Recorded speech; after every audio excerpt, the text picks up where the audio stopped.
Sports Talk. Today, in the basketball world, the Yukon Huskies are crowned the national champions of the world. Um, from a huge 15-point win.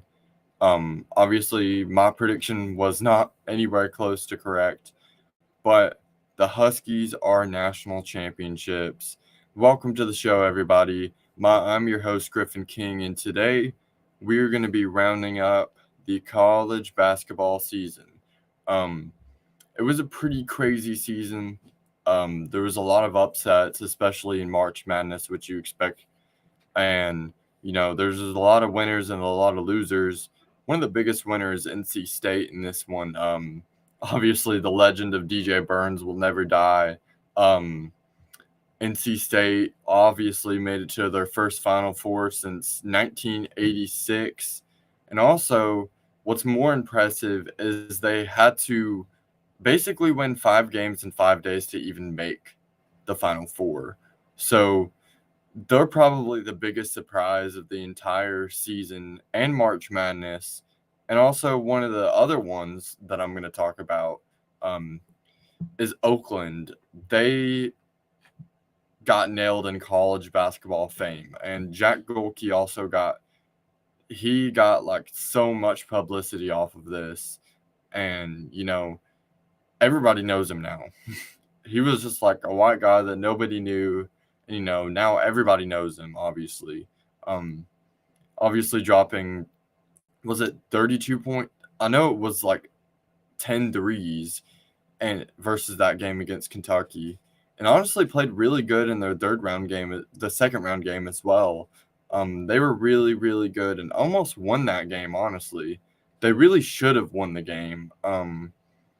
So yeah, they were one of the biggest winners in this tournament. There's a lot of teams that really underperformed in the NCAA tournament. The biggest disappointment probably would be Kentucky. Um, having the SEC Freshman of the Year only can take you so far as they got eliminated in the first round of the tournament. Um, everybody expected Kentucky to make another deep run, but, I myself am not a big believer in the Kentucky Wildcats, especially John Calipari. I mean, he just showed that by, ditching them and just leaving. Now we don't really know where that team's going to be at or if they're still going to stay a blue blood or not. Um, so, I mean, you never know with a team like that. Um, but the Wildcats definitely underperformed in the NCAA tournament this year by big regards. Own, having that many five-star recruits can only take you so far. I think, the transfer portal and stuff has really proved that recently. Um, also Auburn is probably one of my biggest losers in the tournament as well, and it kind of sucks because I got all the Auburn stuff. I'm a big Auburn fan. Um, I watched the game. It was really disappointing.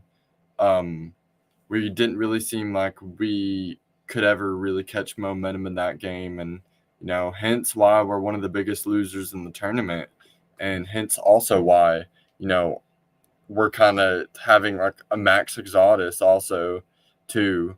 Um, obviously the legend of Zaki is not gonna die on die in University of Purdue for a while. Having two national players of the year, he's probably gonna be a first round draft pick. I mean, you never know. He's not gonna be a Victor Wembanyama in the NBA. He's just not. Um, he's 300-pound guy, so I really just don't think his game can it can I don't think it can transition to the NBA like that. But he will forever be remembered as a dominant big man for years to come. Everybody's going to talk about it. I mean, he dropped 37 in the national championship game. I was spot on with my prediction, honestly. One of the biggest guys that stepped up in that national championship game was Tristan Newton. That's the one guy in yesterday's stream, if you tuned in, I was like, if this guy doesn't have a really good game today, I think they could lose. But at the same time, one of the biggest points I had was if Purdue didn't have anyone but Zach Edey in the game, they were going to lose big. And, that was basically the entire game. The guys that needed to step up scored 12 points. And the rest of their bench, 5, 4, and 2. So basically, their entire starting lineup scored the entirety of their points in the game, with Zach Edey having over half of their points, which when you look at in a college basketball game, the bench is one of the most important aspects of the team because, not a lot of teams have a really good bench. And if you have a really good bench, the more likely you are to make a deep run because, your guys start dragging deep in the tournament. They get really tired. Injuries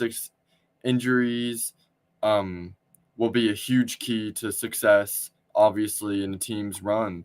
It's just a big part of a team's run, and Purdue just didn't have that today. Last night, obviously. Zach Edey can't just sit down there and score 50, 60 points.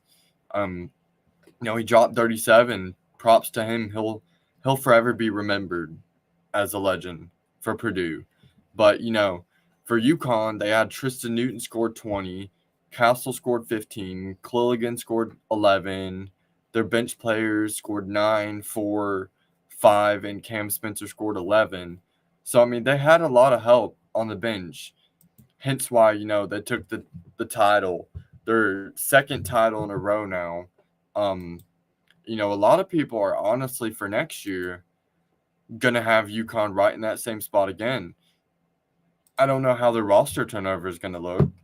Tristan Newton's probably gone. Stephen Castle's probably gone. I would think probably Clilligan is gone as well. So that's their 3-star players gone to the NBA. But it's nothing they really aren't used to. Since last year, they had to deal with the same thing. Their star center gone to the NBA. Well, not to the NBA, but declared for the draft. Sonogo, he was also a really big part of their run last year as well. And, without that guy, they probably would have been even more dominant if he came back, which wasn't going to happen, but, that would have been a little crazy. It also seems like UConn always has, 7-foot dominant big men. It's just ridiculous, having a guy that's 7'1" and that's that athletic.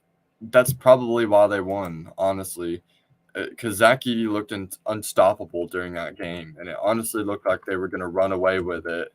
But just wasn't enough for them.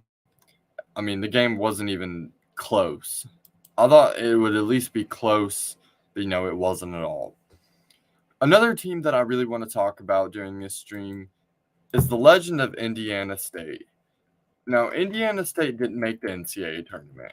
They didn't get the chance to make a deep run in the NCAA tournament. They didn't get that chance.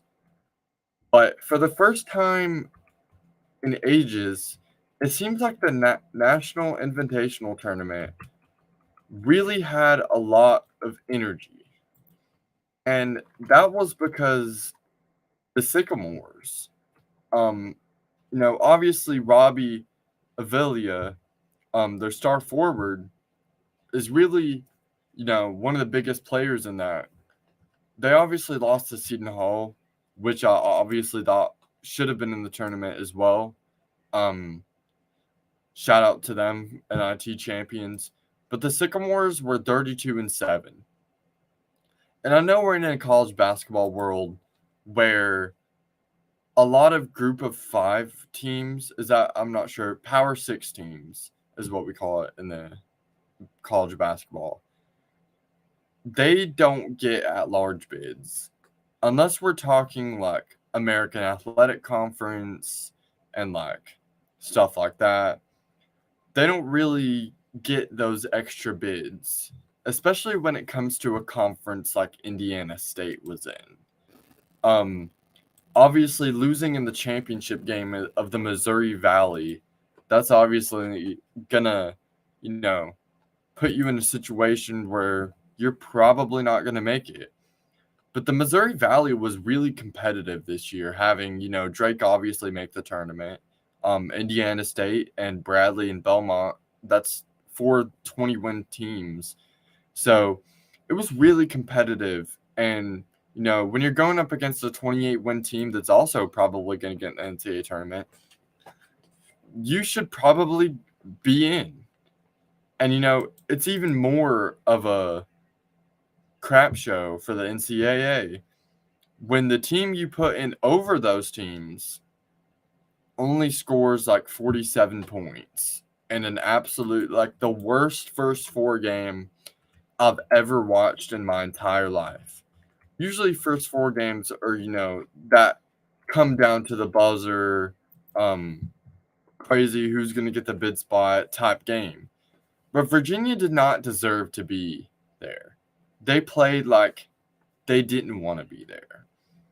And that's not crazy considering that, in the season, they got blown out a lot. And also losing to NC State in the ACC tournament, coming into the tournament, they were 23-11. And, the strength of schedule, in my opinion, just wasn't there for them. They barely had any ranked wins. They had several bad losses. They lost to Notre Dame. Sorry, that was the year before. They lost to Wake Forest. They lost to, who was it? Can't think of the name of the team now. They lost to Pittsburgh. They lost to UNC. They lost to Virginia Tech big. Virginia Tech wasn't even considered for the tournament. They got destroyed by them. And obviously losing to Colorado State in the play-in game by a large sum amount. Now, what I hear about in the NCAA a lot, or, I'll go on X and I'll just, scroll and everybody's like, expand the NCAA tournament. Well, I don't agree, but I don't agree because of the reason, if they're going to make it easier for the power teams, I'm not for it. Because, one of the biggest things that excites me, at least, is the NCAA tournament, is all the, unknown teams out there. Now, who knew Oakland? Who knew Oakland this season? I definitely didn't. Now, it may have been mentioned before, but, I didn't know they were capable of doing this. If they're going to take that aspect out of the NCAA tournament, then the NCAA tournament just becomes another ring for money. And that's what, the reason why they want to expand it is they want to expand it to let more power teams get in. No, it should be the other way around. Because there's a lot of teams I've noticed that, come up short in the tournaments that are like, 20, 25 win teams. Like Seton Hall was a 20-win team, 22-win team, and they just came up short. The Providence Friars, 21-win team, didn't make it. There's just a lot of teams that don't make it that are good like that. But obviously that's not going to change anytime soon. I don't expect it to, at least. Just because, whatever gets the NCAA more money, that's exactly what they're going to do. They're not going to put Indiana State in there. They're not going to put this team in there. They're not going to put that team in there. Heck, debatably, Yale shouldn't have even been in the NCAA tournament. They were 23-10. And Princeton was 24-5. In my opinion, the regular season is a lot more important now in regards, because you look at the group ranking, like the rankings for like the college basketball tournament, the tournaments really don't matter that much when it comes to seeding anyways, since Auburn, they won the SEC championship, obviously. They got the 4 seed and they felt like, well, the 5 seed actually. Was it the 5 seed? I forget, but anyways, I felt like they were underseeded. And, a lot of teams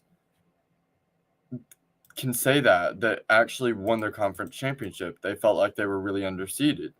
Um, it's just something that, we're probably used to. Usually, I don't complain about the rankings in the tournaments, but I really did feel like this year they got it wrong. Like, what, UConn won the championship, obviously, but they had probably debatably one of the harder paths to the tournament if the teams who won, who should have won. Now, they can't help that, Auburn got beat by Yale. They can't help that this team lost to this team. They can't help it. But, arguably, it was the hardest path to the tournament, almost having to face two of the hottest teams in college basketball, Auburn and Iowa State. Obviously, they can't help those games. And I'm not making any excuses for those teams. I'm just saying, UConn should have been put in a different regional than, obviously you see what I'm talking about, but, a lot of people will say, oh, well, they won the championship anyways. It doesn't matter. I feel like in reality it does matter because, I mean, if you're going to get the number one overall seed, you should they got home court advantage. I get that. That's one thing that always should happen for the number one overall seed. But they also didn't really have that easy of a path if the teams who were supposed to won. But anyways, I'm gonna stop talking about that for now. I don't want this to turn into a when are we expanding March Madness type deal. I don't really know if I support that. Um, it's iffy. If they do it, they do it. If they don't, who cares? Um, my championship pick was Iowa State. They were one of the hottest teams coming into the tournament. But, throughout the season, I realized that they really didn't have that guy on their team. Lipsy is really, really good. And I think he will be really, really good. I think he's just like a sophomore, junior, I'm pretty sure. I'm not sure. But Iowa State was a team that I'm pretty sure was unranked coming into the season. And that is like the absolute, like, that's how college basketball works. Teams that are unranked starting the season coming up and keep rising and keep rising and keep rising.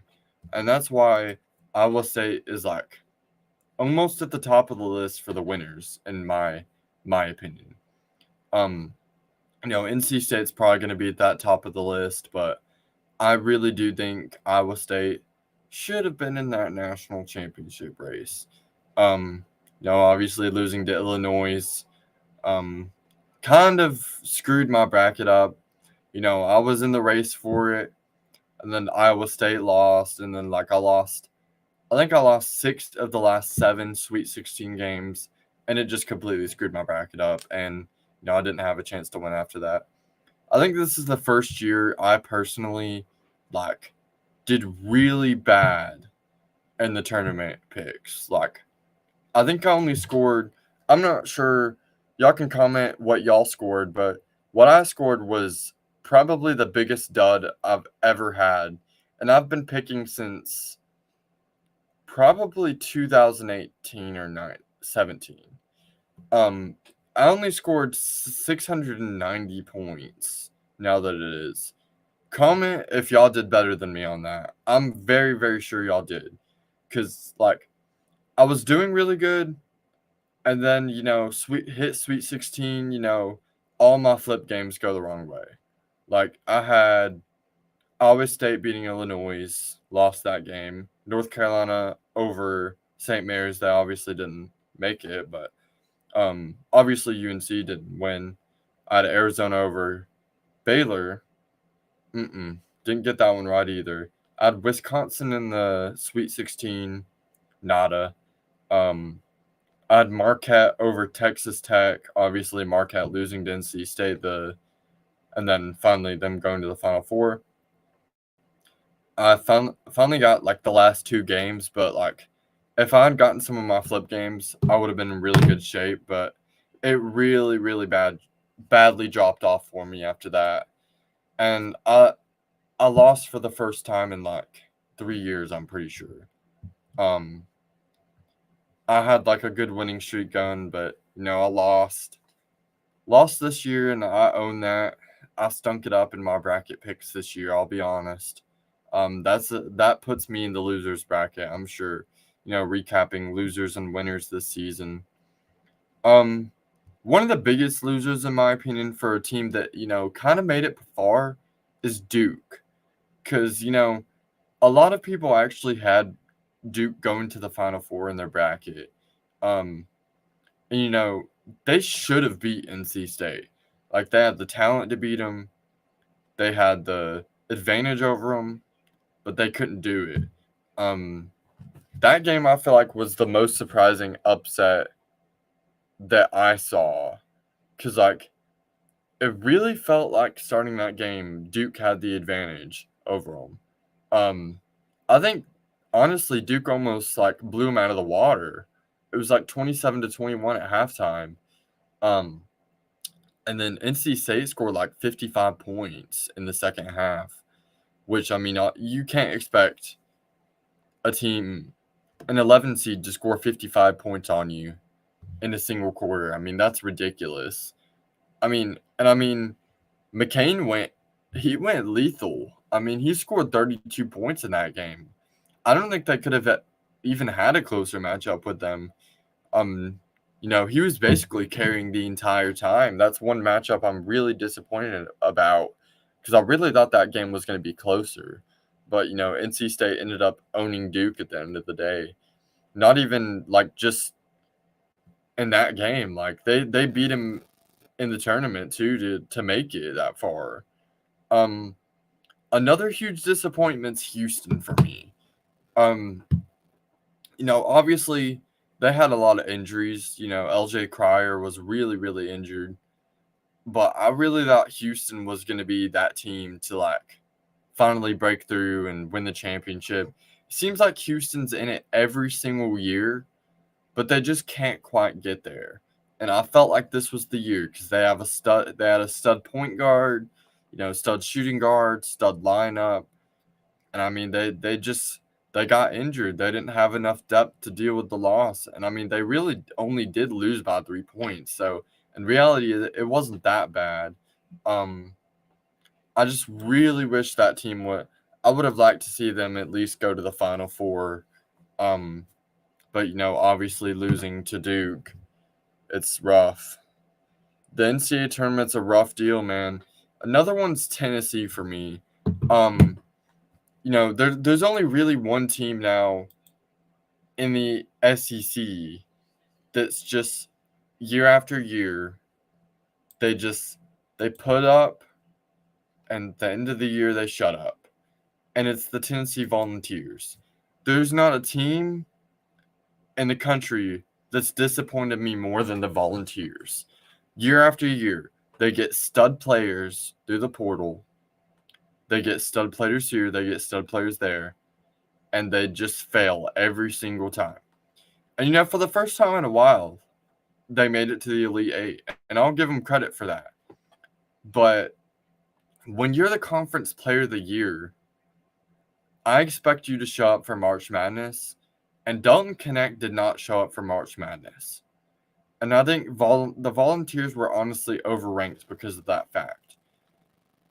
When looking at the stats, when Dalton Knecht was not having a good game, Tennessee stunk it up every single time.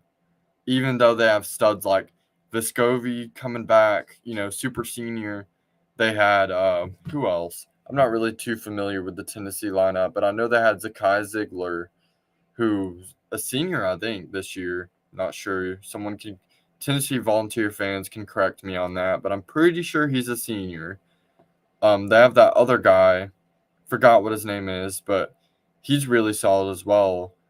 But all of the players on their lineup honestly really dropped off big time in the tournament. Like, Zakai Ziegler played decent, but, Dalton Knecht was nowhere to be found. Josiah Jordan James, that's the guy I'm talking about. he was supposed to be their stud coming into the year, and like he straight up underperformed epically. So that's why Tennessee Volunteers are also on my list of underperforming teams. Just because of the fact they had the SEC Player of the Year, you just think they're going to do more with that. And, it was an okay season for them. I won't lie. Making it to the Elite Eight's great for them. But at the same time, when both Alabama and Auburn has made a Final Four before you can't have that. Not for a team that's had the same head coach for, how long. And it just feels like year after year, they just can't get it done in the tournament. And that's why I honestly picked them to lose in the third round anyways. So there's that. But anyways, I'm going to finish the stream up. Hope y'all enjoyed the stream. Y'all can comment if y'all have any questions before we go here, but that about wraps it up for now. Obviously, congratulations to the UConn Huskies, champions back to back. I expect them probably to be in the conversation next year as well. But anyways, I'm going to end it here, and I will see y'all again sometime this week. Well, I put a schedule out, so I'll see y'all. Let's see. Check. Not tomorrow, but the next day, Wednesday. I'll see y'all at 9 a.m. Central Time. Tune in. We're talking Auburn football next time. I may or may not have someone else on as well for that. It's in the works, but we'll see. Anyways, Real G Sports Talk Podcast. I'm your host, Griffin King, and I will see you guys next time.